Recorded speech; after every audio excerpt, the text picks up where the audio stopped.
An old adage cautions us that a stitch in time saves nine. Here is a unique time-saving suggestion you would do well to employ.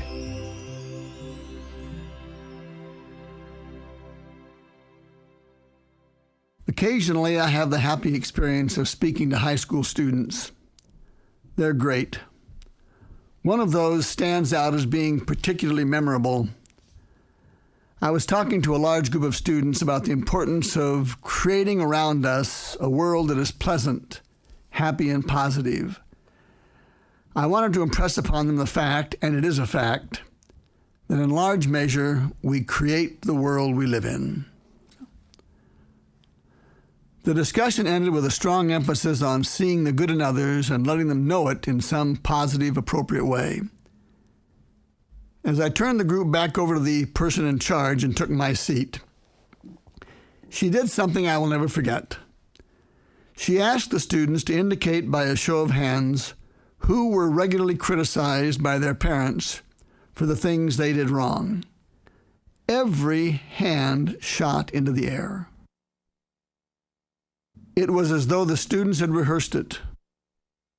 She then asked how many were regularly praised or complimented for the things they did well.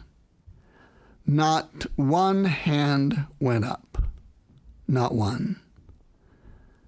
The school at which I was speaking was located in a socially stable community of solid, middle-class, church-going families. It was a community built around a fine university, and many of its citizens were associated with the university as students, faculty members, and support personnel. It was a community rich in well-educated and professional people. I wondered, how can this be? How is it possible that in a community of this quality, parents could be so negative? I'll tell you how. It's because they dearly love their children and want them to do their best and enjoy a happy, prosperous life. That's why. The only problem is they express their love in terrible ways. For the most part, these are wonderfully busy people. They are active in their professions, their community, their churches. They are all about the place, busily doing wonderful things.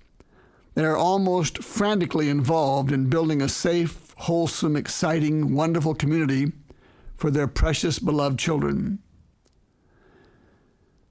They are dashing about between piano lessons, ballet lessons, little league activities, school activities. It's a huff-puff lifestyle. It is a frantic pace they keep. Time is of the essence. There is no time to spare, and expediency raises its ugly head. Rather than slowing down for a few seconds to look into their children's eyes and say, you know what? I love you tons and tons. To which are added a few brief acknowledgments of something they did well, parents fail to seize the moment. Why not take time out to report something positive to a child? For example, I met your best friend's mother at the grocery store today, and she told me what a nice, well-behaved person you are when you visit their home. That pleased me so. That's just one reason why I love you so and enjoy having you in our home. Thanks for being such a neat child. Rather than taking a few seconds to say something nice, and by the way, the above took about 15 seconds to say, parents too often expedite. They get right to the core of things quickly. That means no pussyfooting around. That means saying it like it is. That means taking 20 minutes to dress a kid down for his or her own good. That means driving a wedge between you and your children, and it gets deeper and deeper and deeper with every negative verbal blow. That means taking the fast track to alienation. Here's a suggestion that will really expedite things and will add precious time to your busy day. Say nice things to your children and bag the criticism. You'll be amazed at what an incredible time-saving device that is.